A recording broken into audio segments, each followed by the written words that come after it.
Tudo bem, pessoal? Nós vamos dar continuidade no nosso estudo do livro Diálogo com as Sombras. Esse é o nosso estudo de número 29. Agora eu vou dizer que é o nosso vídeo, mas também é o nosso áudio, porque eu estou disponibilizando no Spotify para facilitar o acesso de quem às vezes quer ouvir no trânsito, enfim.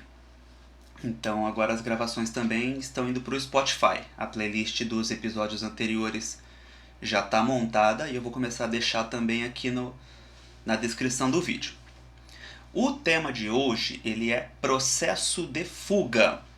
E na minha ótica, esse é basicamente um dos últimos temas, ou o último tema, no que diz respeito ao diálogo propriamente dito. Do começo ao fim do diálogo. Porque, em geral, essa é a situação na qual a gente se depara em praticamente toda a comunicação. E nós já passamos por todas as características principais. A questão do processo de fuga, ela precisa ser entendida no seguinte sentido. Nenhum espírito em sofrimento ou obsessor, nenhum espírito quer estar ali na reunião. A gente já trabalhou a questão dos sofrimentos, das diversas causas da obsessão, enfim. Mas eu acho importante a gente trazer esse tema que ele está no livro Diálogo com as Sombras, em uma ótica um pouco mais de reflexão nesta primeira parte e do meio ou para o final do nosso estudo de hoje, eu vou trazer algumas sugestões para a gente utilizar no diálogo. Mas vamos primeiro entender um pouquinho do que se trata o assunto. Processo de fuga. Agora eu projeto na tela, quem está assistindo pelo vídeo, acompanha aqui com a gente. Um apontamento meu. Isso é óbvio, mas é importante lembrar. As pessoas não gostam de sofrer. Isso é uma premissa. Se alguém disser que gosta de sofrer, mas sofrer de verdade e não com um prazer ali que tá um sofrimento que está mascarando o outro. Se alguém disser que gosta de sofrer de verdade, é um caso de patologia. É preciso levar para tratamento.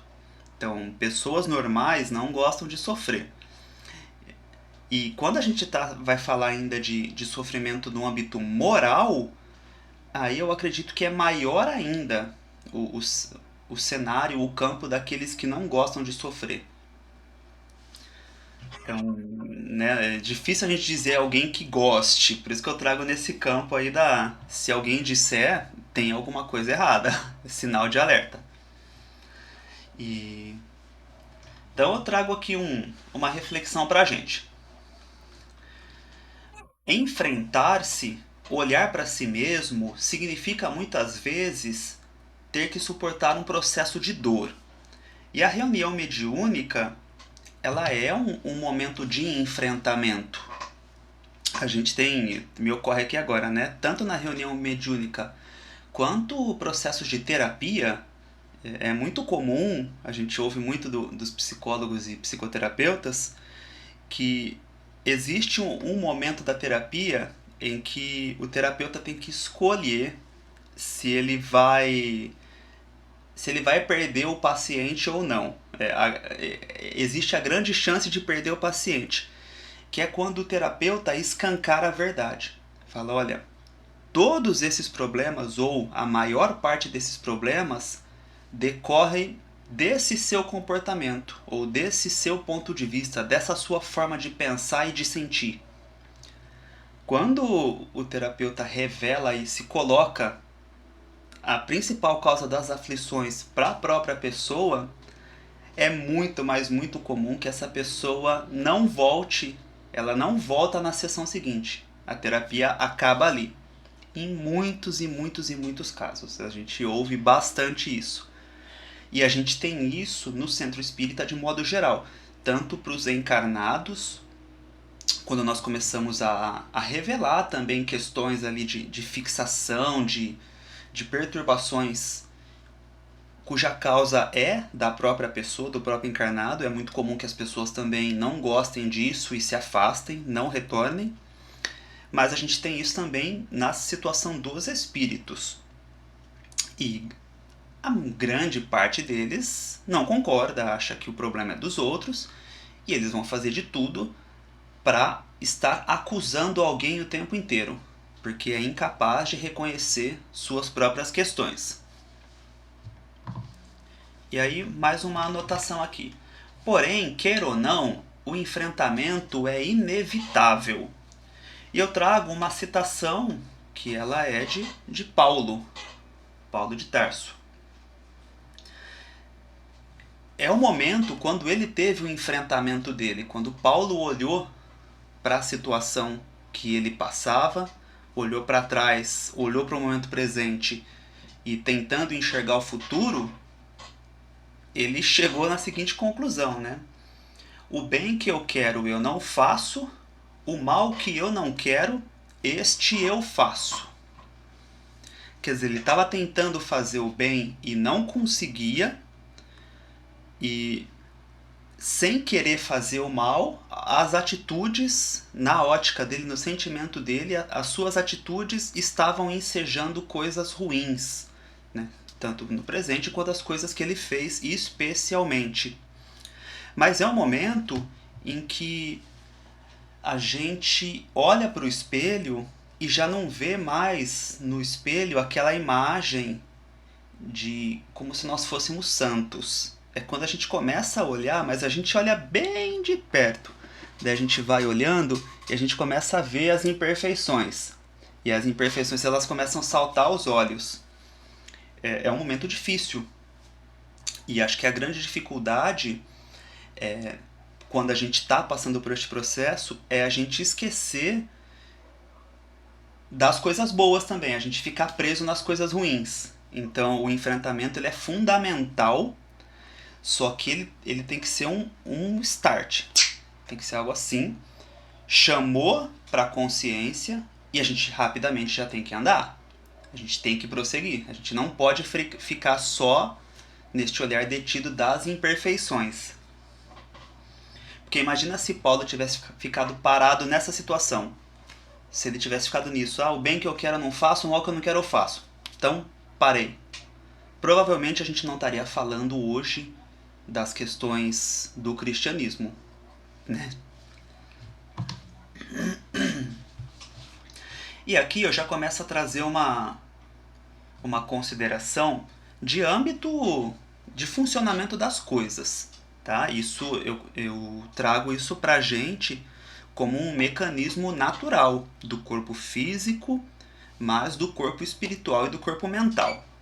É o seguinte, assim como o corpo humano possui um sistema para expurgar aquilo que não lhe fez bem, e aí, por exemplo, a gente tem os mecanismos seja do vômito ou os mecanismos intestinais, para a gente expelir aquilo que não foi bem aceito pelo corpo. Também o espírito, no caso o nosso perispírito, possui um sistema de purificação de energias, emoções e memórias, que entrará em ação em algum momento. Quer dizer, as coisas que não foram bem digeridas, elas vão vir à tona. É lógico que o ritmo não é igual o do corpo físico, né? A gente comeu, daqui a pouquinho já tem a resposta. A lei de causa e efeito, que se manifesta no nosso perispírito de maneira muito mais intensa, ela obedece outros fatores. Às vezes é na mesma encarnação, às vezes é em outra encarnação, enfim. Mas a gente vai ter que lidar com aquilo. Aquilo vai vir à tona para nós. E queiramos ou não, a gente vai ter um momento de enfrentamento. O que acontece é que as consciências culpadas e ainda infantis, elas fogem a todo custo do enfrentamento. Elas fogem da dor. Quando a gente assume a nossa postura espiritual, de busca espiritual, eu coloco que assim, é a postura que nós precisamos ter de começar a enfrentar as coisas. Então, Até aqui foi uma caminhada de inúmeros desacertos. Óbvio, coisas boas também, mas muitas questões que a gente foi manchando para trás. E agora é hora de começar a colher os frutos bons e o resultado das más ações, das condutas que fizeram mal, que perturbaram. E o espírito também tem isso, e notadamente os que vêm na reunião mediúnica estão ali colhendo coisas muito amargas, vão colher coisas muito amargas, né? O enfrentamento deles é muito difícil. Então a gente tem que ter estrutura, a gente tem que ter conhecimento para poder dialogar com esses espíritos. Por isso que boa parte da nossa conversa de hoje ela é reflexiva e depois nós vamos trazer ali algumas sugestões práticas. O que a gente não pode esquecer e perder de vista dentro disso é que as leis de Deus estão escritas na consciência. Então, esse mecanismo de depuração, ele acontece, ele entra em ação em algum momento. Eu acho que convém reforçar aqui, isso que eu estou dizendo desse mecanismo de depuração, eu tenho um embasamento no seguinte sentido. Primeiramente, eu senti acontecer em mim, o meu corpo espiritual atuando, fazendo este processo. E a metáfora que me veio foi justamente essa, como se fosse o expurgo do corpo físico, mas acontecendo no nível mental, no nível das ocorrências do pretérito. Em pouco tempo, após eu ter isso, uma comunicação que nós tivemos, a entidade também corroborou exatamente com as mesmas palavras esse mecanismo, que ela sentia que ela estava passando por isso, que era equivalente o que acontece no físico acontecendo no espírito, no perispírito. E também o que me deu muita satisfação, muito conforto, foi encontrar a própria Joana de Ângeles, ali na psicografia pelo Divaldo, a própria Joana de Ângeles falando exatamente isso, que nós temos no corpo espiritual os mecanismos de depuração, assim como nós temos no corpo físico. E é exatamente desses termos. Então, eu acho que a gente tem que acreditar que isso acontece. E se nós, nesse momento, estamos passando aí por situações de dor, de conflito, puxando aí para uma tristeza profunda, para uma depressão, para uma perturbação, tentar puxar que a gente está neste momento alguma coisa está vindo à tona. E assim como o desconforto do corpo físico ele é passageiro, mas nós temos que tomar ali as medidas necessárias para ir limpando e prevenir maiores problemas, também as dores morais acontecem assim. Então vamos tomar conhecimento, olha, estou passando por essa situação, mas preciso agir. Preciso tomar todas as medidas possíveis e não me identificar com esse processo. Não deixar a dor, o sofrimento, a tristeza, a depressão, não deixar isso moldar a nossa personalidade, o nosso modo de ser. A gente tem que desejar sair disso. E não é negando, não é fechando os olhos. É acolhendo e dissipando essas causas do sofrimento. Buscar, com certeza, na caridade, no bem ao próximo, a gente consegue muito diluir essas impressões, mas óbvio, apoio terapêutico, né, medicamentos, se necessário, enfim. Mas do que nos cabe na conduta espiritual é não perder a fé, é agora que tem que ter mais fé ainda, porque tem uma tempestade imensa ao redor e a gente tem que conseguir colocar a consciência além dessa tempestade, lembrar que acima das nuvens ali carregadas a gente tem o sol brilhando, nos aguarda, então a gente tem essa confiança, e isso é a mesma coisa que a gente vai apresentar para o espírito. Quando o espírito está ali se manifestando no processo dele, ele está vendo só a tempestade. E esses que ainda estão enraizados no mal, eles querem continuar na tempestade. Eles querem continuar naquele problema. Eles são parte do problema. Então vou agora sim entrar no texto que vai ilustrar um pouco melhor essa nossa conversa. E no final aqui a gente entra com nossas sugestões. Então, capítulo 3.4 Processos de fuga. Uma das constantes identificadas nesses espíritos que perseguem, dominam, que espalham a dor, é a fuga. Fogem de si mesmos, das suas próprias dores, das suas angústias e frustrações. Essa aqui, basicamente, essa passagem, ela serve para nós, modo geral, na nossa sociedade de consumo.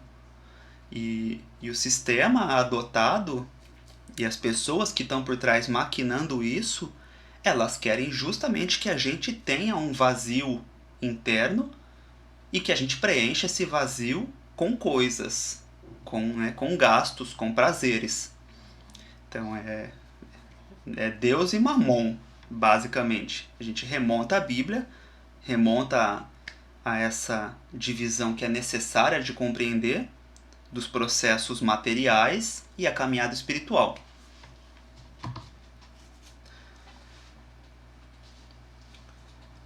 O mecanismo é sempre o mesmo. Procuram esquecer seus próprios crimes e aflições. Adiar o encontro com a verdade. Aqui a situação do terapeuta, né? Não quero ouvir. Não quero ouvir que o problema sou eu, que o problema está em mim. Anestesiar-se na insensibilidade pelo cruel e desumano processo de acostumar-se à fria contemplação da dor alheia. Isso aqui também é muito forte. Eu acho que nós, ainda numa crítica social, nós nos acostumamos muito com os noticiários de tragédia e a gente perdeu um pouco da sensibilidade, ou muito da sensibilidade perante a dor das pessoas.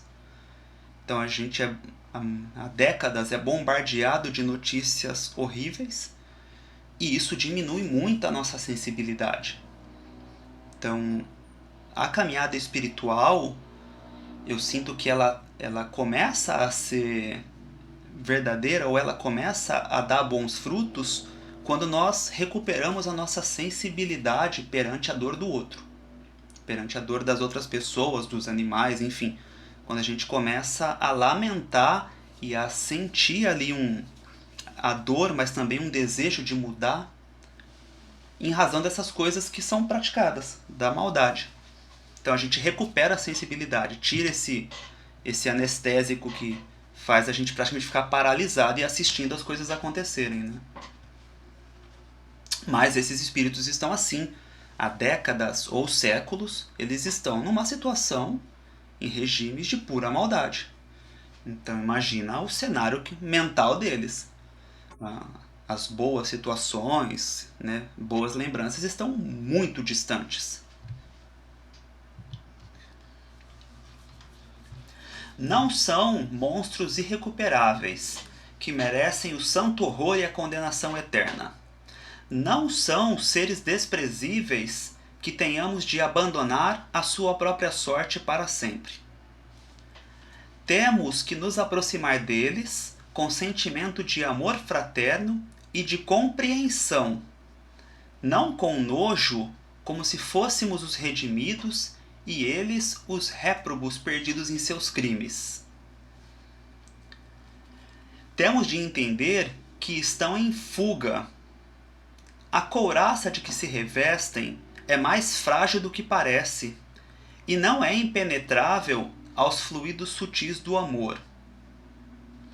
Defendem-se da dor, atacando, agredindo, maltratando. Tentam cicatrizar suas próprias feridas, abrindo ferimentos em outros corações. Essa passagem ela me ilustra muito a situação da criança, um comportamento infantil que está ali com a dor, com o sofrimento e é incapaz de ouvir conselhos, sugestões e muitas vezes usa da violência para afastar as pessoas que estão chegando perto. E esses espíritos, e também nós, nessa visão da criança interior, que a psicologia atual adota bastante, a criança ferida, essa visão faz todo sentido.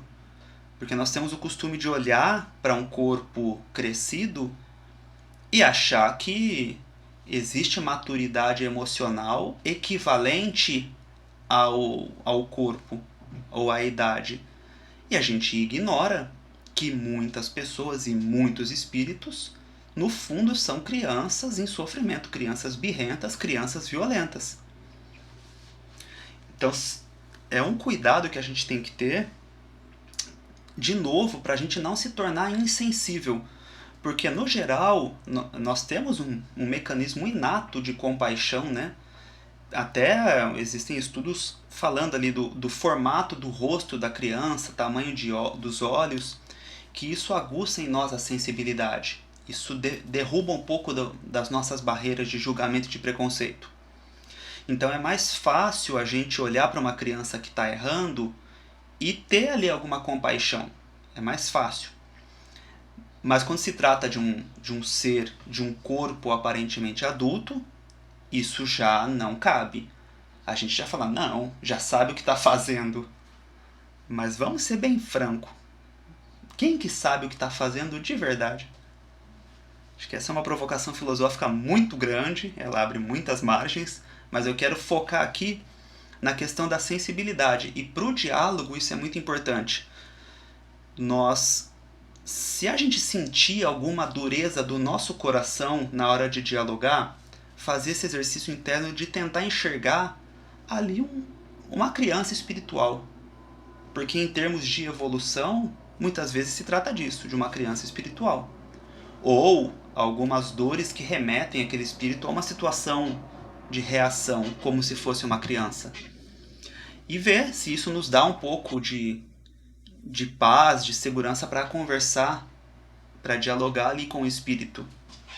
Porque senão a gente também vai numa postura muito firme, muito dura, e acaba virando debate. A gente vai só debater e não vai conseguir utilizar o que tem aqui no texto, que é os fluidos sutis do amor. A couraça é mais frágil do que parece e não é impenetrável aos fluidos sutis do amor. Mas se a gente ficar brigando e só reforçando a couraça, não vai entrar amor nenhum. Se a gente só ficar batendo e falando do problema, não vai. Então a gente tem que conseguir fazer o nosso pensamento furar essa couraça e chamar a atenção, fazer o espírito, convidar o espírito para olhar para a dor dele e colocar reflexões. Ele falar, nossa, mas você não está cansado? Isso não é um peso para você? Isso não está te retirando a sua liberdade? Começar a mostrar os pontos negativos, a prisão que é viver em sofrimento, viver com a dor. Aqui, o texto vai trazer uma afirmação que vale para muitos espíritos que são mais esclarecidos do outro lado. No fundo, sabem que podem somente adiar o reencontro com suas realidades interiores, mas não pode ignorá-las para sempre.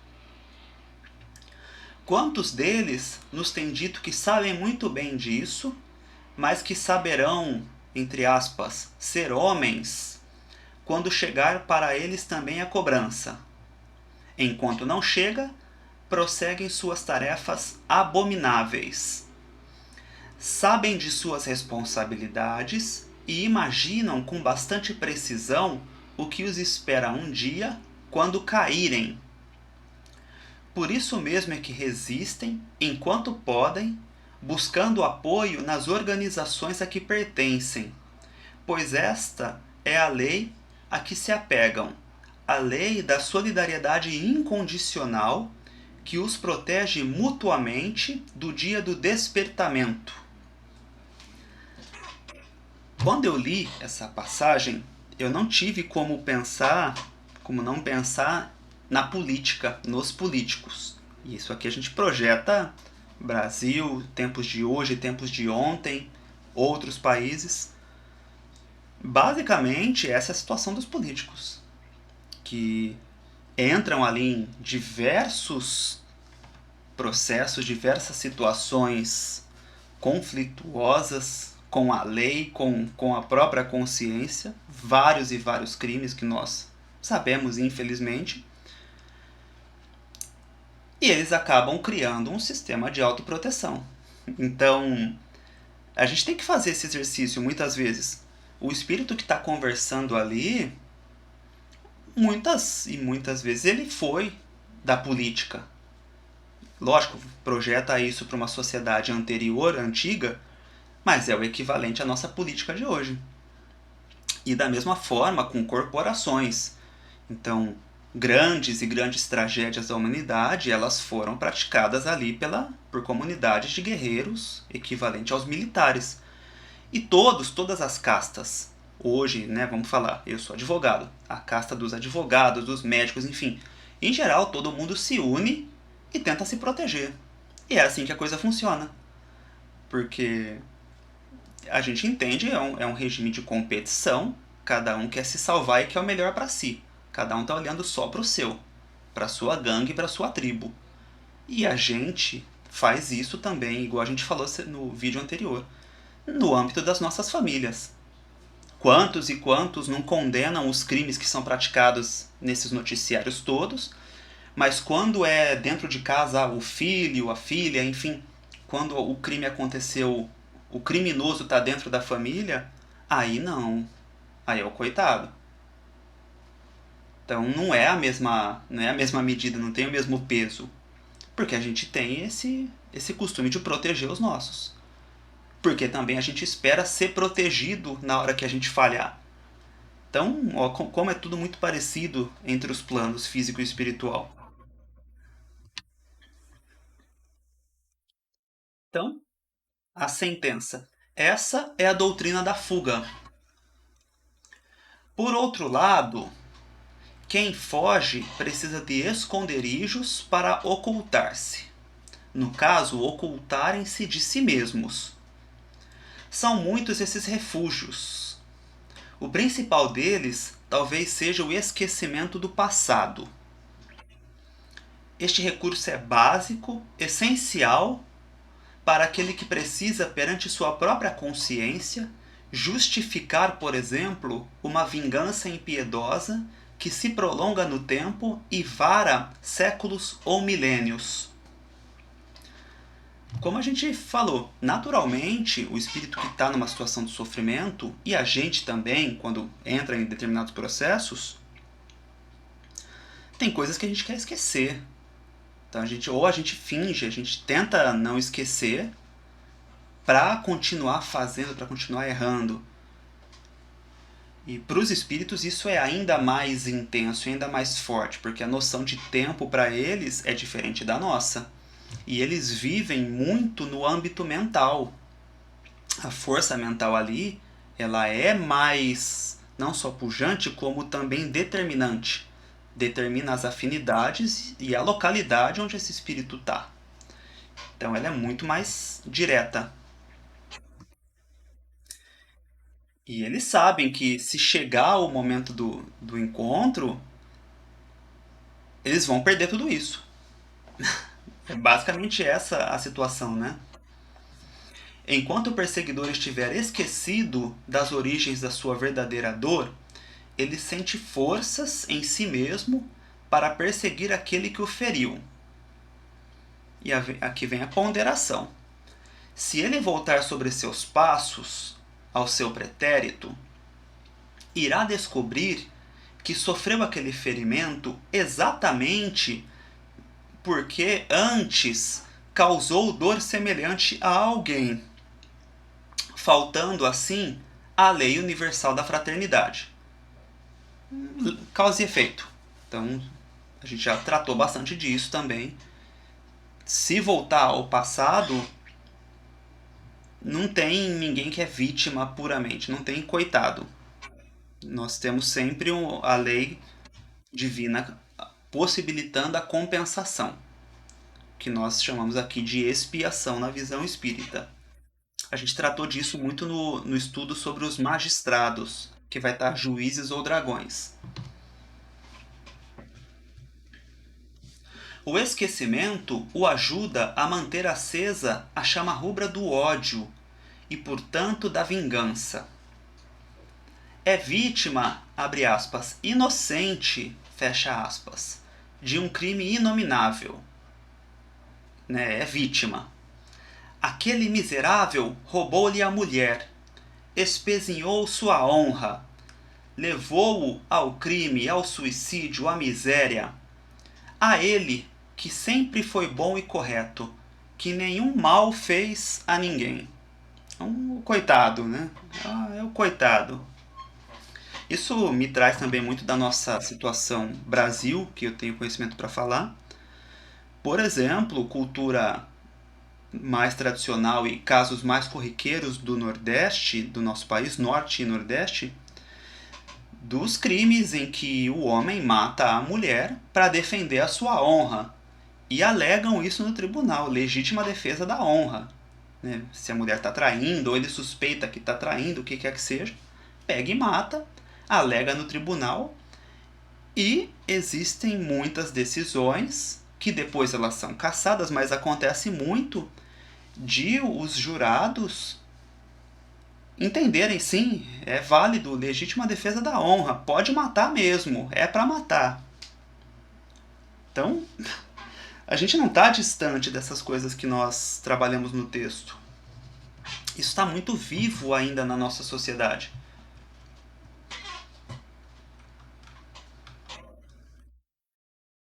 Se um dia ele descobre, por exemplo, que há séculos vêm os dois disputando a ponta do punhal aquela mesma mulher através de várias encarnações infelizes, sua perplexidade é enorme. Aqui falando de quem o espírito que acusava que o outro roubou a mulher dele, né? E ó, a forma como diz, né? A mulher dele como um posse, como propriedade. E é essa noção que as pessoas têm sobre a outra pessoa, né? Então, se um dia ele descobre, por exemplo, que há séculos vêm os dois disputando a ponta de punhal aquela mesma mulher através de várias encarnações infelizes, sua perplexidade é enorme. E muitas vezes o impacto dessa lembrança é suficiente para sacudi-lo fora de seu esconderijo psicológico e recolocá-lo na trilha evolutiva da recuperação interior. Então é colocar para o espírito que ele não é um coitado. E assim, que nem a gente falava na sessão de terapia, que muitas vezes o paciente não volta na sessão seguinte. Nas reuniões mediúnicas, é mais difícil, a hora que o espírito tem esse enfrentamento, que ele vê que ele não é o coitado, que ele não é vítima, é mais difícil ele escapar. Acontece bastante dos espíritos se desligarem ali, né, interromper o processo mediúnico, é bem corriqueiro que aconteça, mas o mais comum é o espírito ter o processo de perturbação dele. Então, assim, ainda que o espírito se desligue, na espiritualidade a situação continua e os benfeitores espirituais vão estar ali fazendo a continuidade do trabalho. E quando acontece de o espírito ficar na reunião, a bola está com a gente.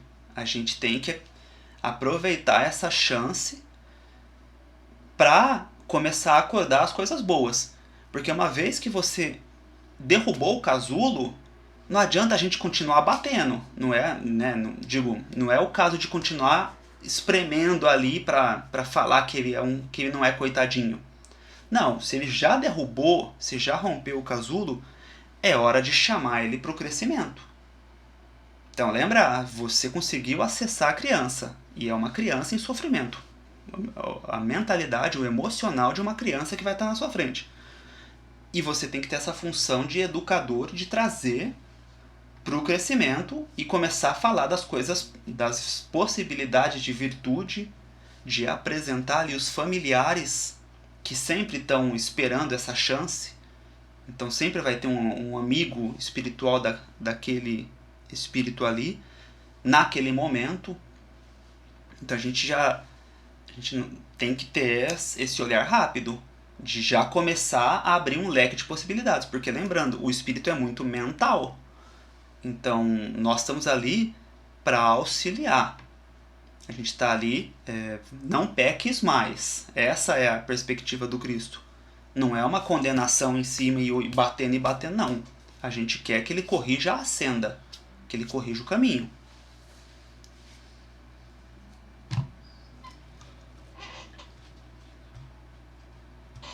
De outras vezes, nem isso basta, pois são muitos os que, através de uma longa e tenebrosa experiência espiritual, quase sempre no lado errado da vida, conhecem bem o passado e mesmo assim prosseguem na fria execução de seus planos medonhos.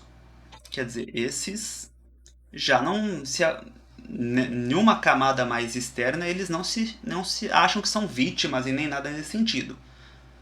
Mas se cutucar bem lá no fundo, vai ter algum rastro disso, muito possivelmente. Porque ele passou por algum processo e não teve resiliência, não teve ali a resignação. Se tivesse tido, se tivesse bem encarado o processo, provavelmente não teria ficado nessa situação de estar ali do lado errado, como o texto diz.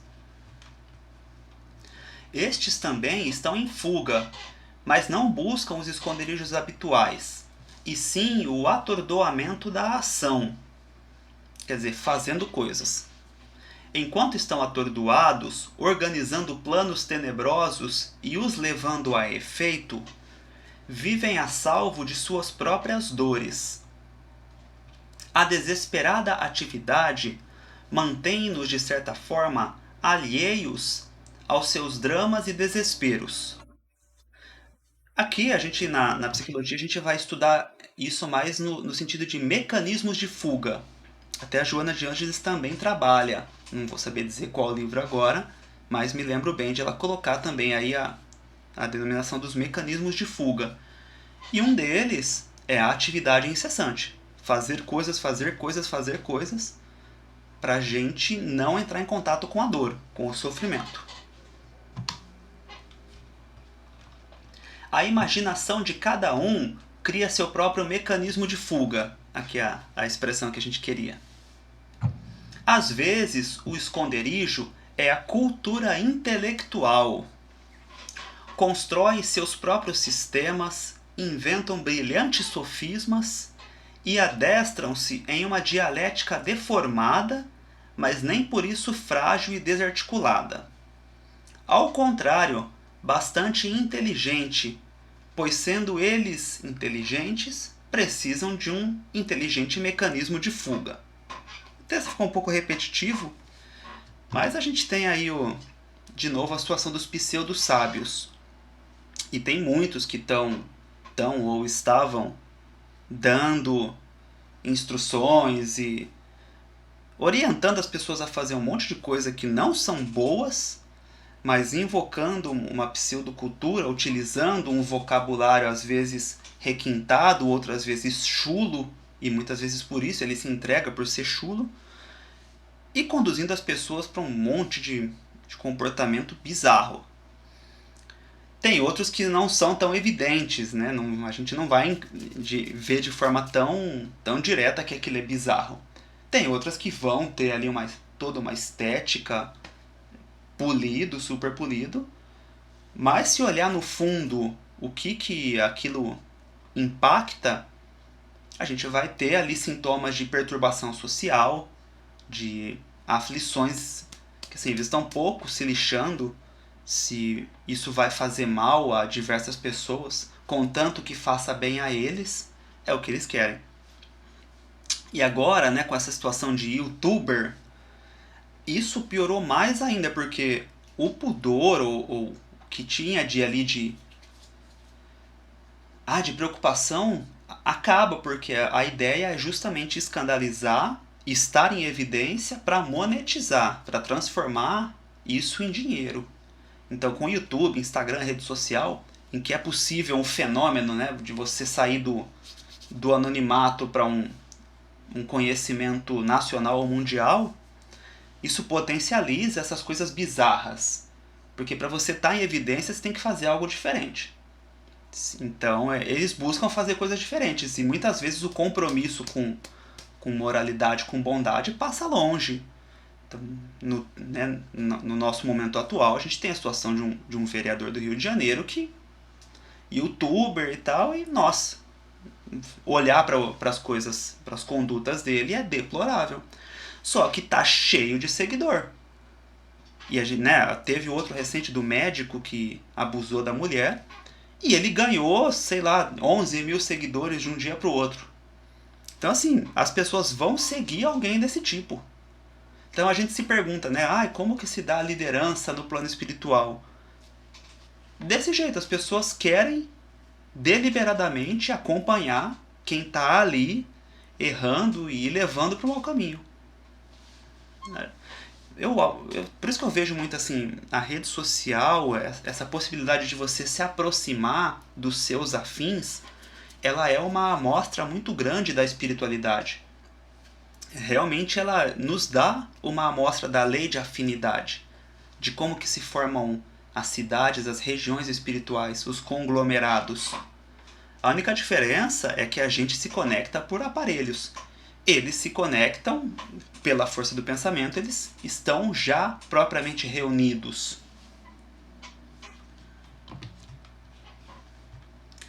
Então, eu trago agora aqui no nosso texto a forma como eu costumo abordar nos diálogos esses espíritos que são inteligentes e que apresentam ali um raciocínio rápido e defeituoso, mas geralmente rápido e convencidos ou querendo nos convencer da verdade deles.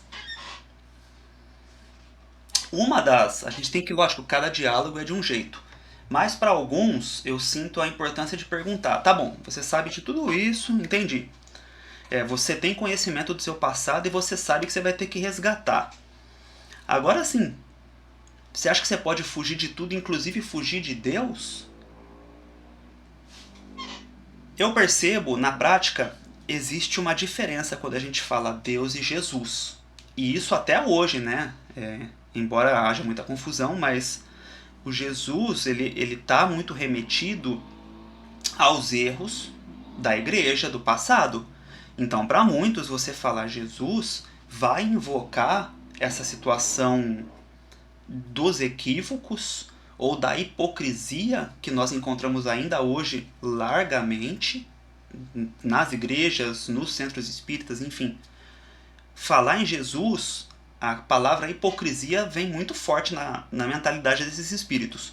Quando a gente fala de maneira genérica a Deus, é algo que já os remete às leis divinas, então à força divina. Então é mais difícil chegar a essa situação da hipocrisia, de eles quererem já começar a nos atacar e falar nesse sentido.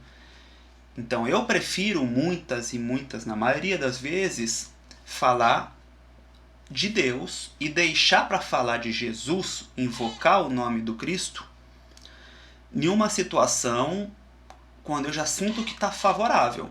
Ou se eu sinto que é muito importante ali para o despertar do espírito, mas em um primeiro momento eu particularmente opto por não falar em Jesus porque eu não quero antagonismo, eu quero uma conversa com fluidez, eu quero contato.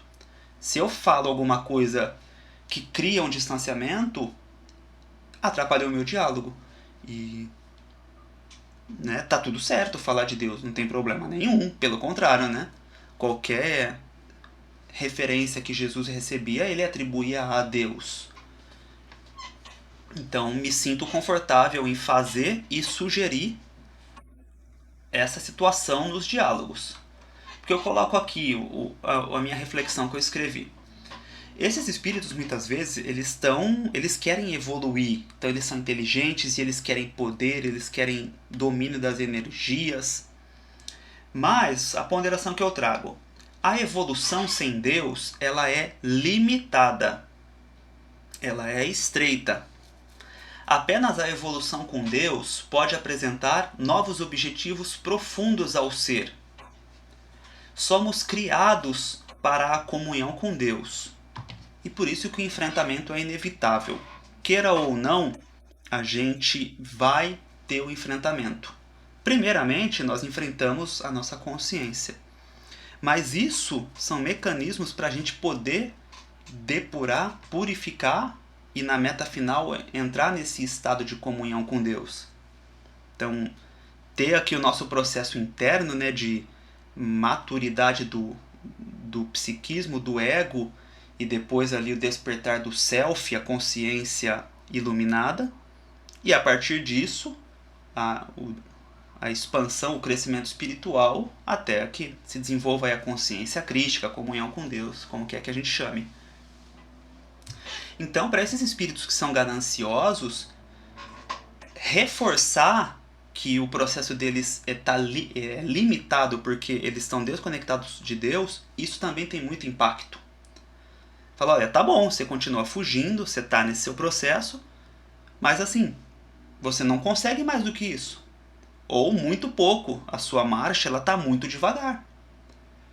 E apresentar a situação dos mentores da casa nesse momento e do potencial deles ali de conexão, de sentimento, de comunhão com Deus, isso mexe bastante com os espíritos.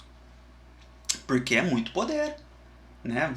Quanto mais a gente se aproxima de Deus, mais a gente está próximo da fonte, do fluido cósmico ali, de ter esse contato e essa autoridade parcial sobre o fluido cósmico, o poder de cocriação.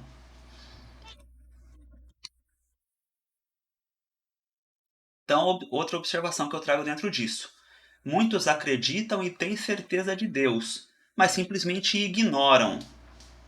Quer dizer, não pensam, não levam em consideração.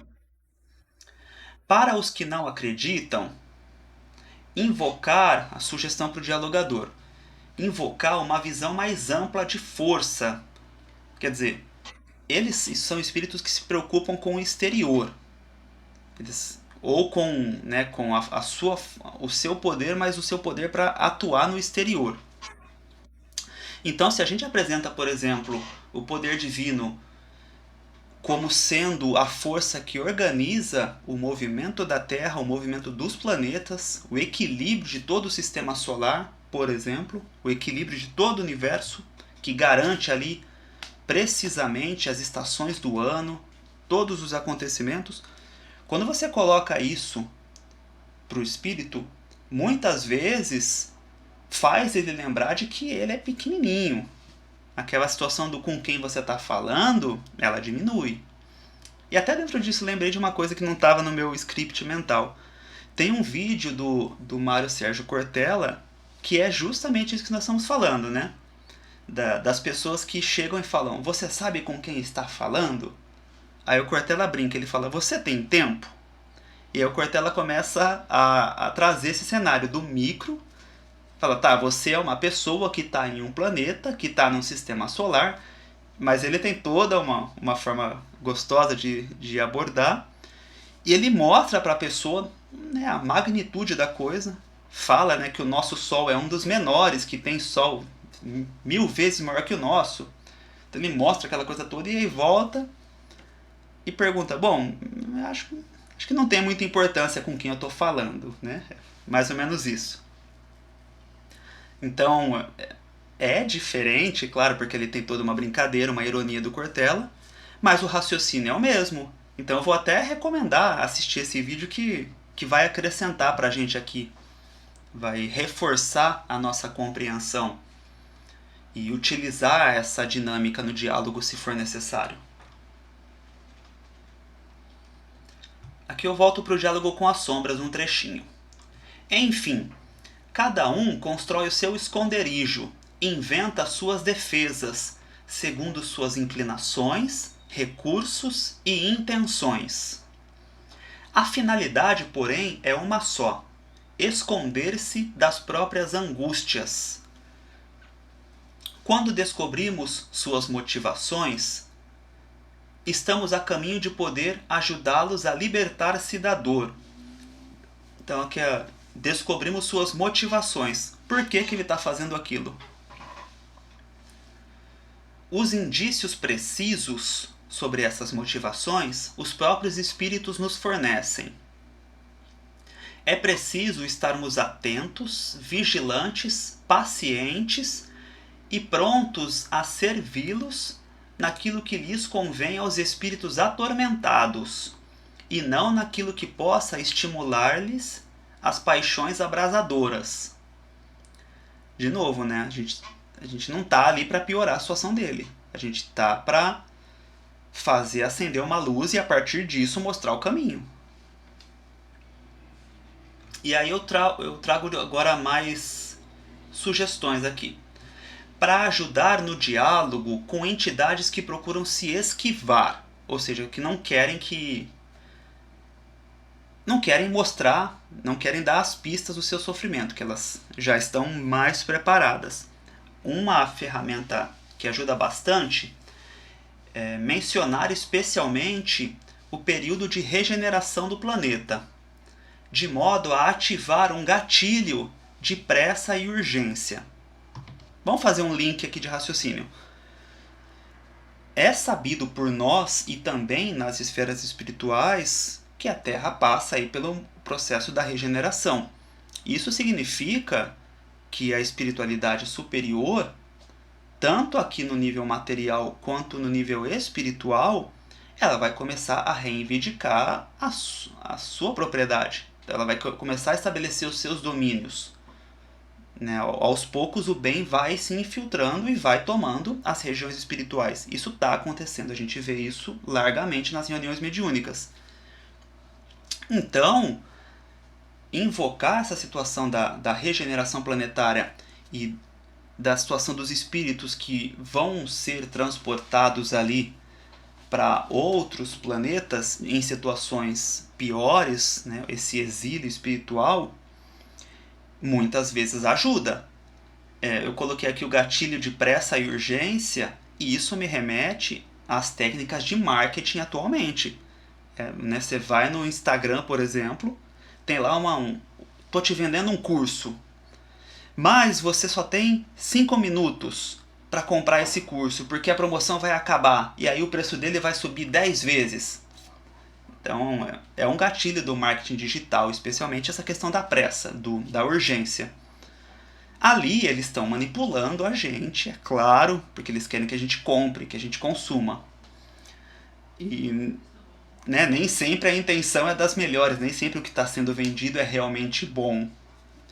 Mas a gente tem que estar confiante do que a gente está falando para o espírito. E esse gatilho da pressa, que é verdadeiro, e a finalidade é boa, a gente tem que também saber usar. Ele pode ser usado por nós.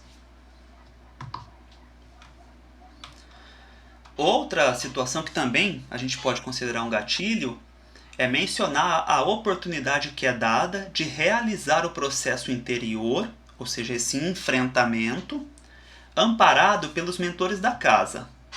Porque é o seguinte, o espírito, quando ele sabe que vai ter que enfrentar e sabe que dói, que é difícil, ele está adiando esse processo há muito.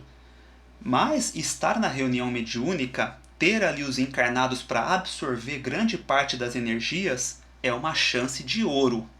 Então, aqui é o outro gatilho, que é o gatilho da escassez, que o marketing digital também vai usar.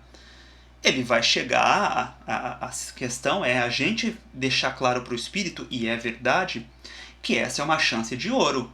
Não se sabe quando ele vai ter outra chance de ter ali uma equipe de trabalho dos dois planos apoiando esse processo. Porque uma questão é fato, nas esferas, né, de sofrimento, ninguém está nem aí para o outro. O espírito que é um líder, que vai entrar, né, se ele for tentar um enfrentamento, alguma coisa, o que mais querem é que ele saia de lá, porque alguém vai tomar o cargo dele, vai tomar a posição dele. Então, ninguém vai ajudar, e ele sabe disso, e ele não vai querer fazer. Eles não têm amigos, eles não têm ninguém que ajude. E eles também não querem amigos em geral, esse é o ponto. Mas a reunião, ela traz, essa é uma chance de ouro. E aí é o gatilho da escassez, né? Fazendo o paralelo.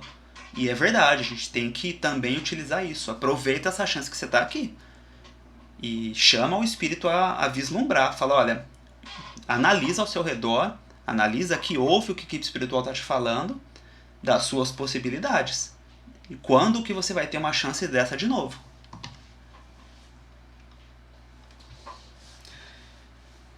E aí eu deixo a nível complementar também que para esses diálogos é fundamental a compreensão e o estudo da lei de conservação e lei de destruição, especialmente a compreensão do assunto regeneração planetária, que é o que nós estávamos falando.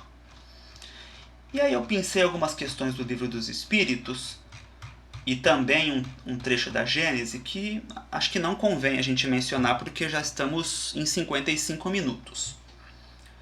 Só para mencionar o número, questão 728 do Livro dos Espíritos, questão 731, 732, sobre lei de progresso, questão 799. E a minha recomendação também é um trecho aqui do livro A Gênese, também de Kardec, e a mensagem se chama São Chegados os Tempos. Então eu pensei alguns trechos, eu vou ver o quanto é possível deixar aqui as questões e o texto na descrição do YouTube, para facilitar para todo mundo, mas sinto que cumprimos o nosso papel. Então a gente está praticamente encerrando esse nosso capítulo 3, de falar ali sobre o perfil das entidades. Tem mais um trecho do capítulo 3 que é sobre a organização e estrutura na espiritualidade inferior, né?